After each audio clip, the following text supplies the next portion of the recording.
Sungai Buah. Nanti yang nyusul katanya yang dari 3 ilir, 1 ilir, dan Sungai Serayu. Mungkin berupa apa Pak bantuan ini? Berupa paket masker, sama hand sanitizer dan hand touch.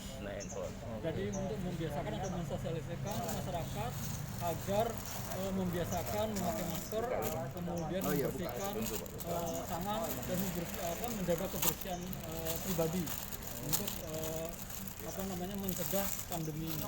Karena kita tahu sekarang tahun 2021 walaupun pemerintah sudah mencanangkan untuk melakukan vaksinasi, tetapi pandemi ini juga masih belum ada berkurang ya.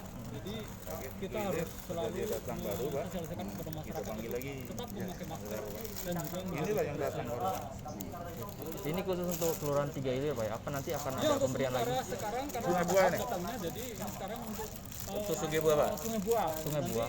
Kelurahan 3 ilir, kelurahan 1 ilir, dan lain juga akan kita beri secara bertahap. Mungkin harapannya nanti ke depan seperti apa? Ya kami berharap dengan dibagikannya paket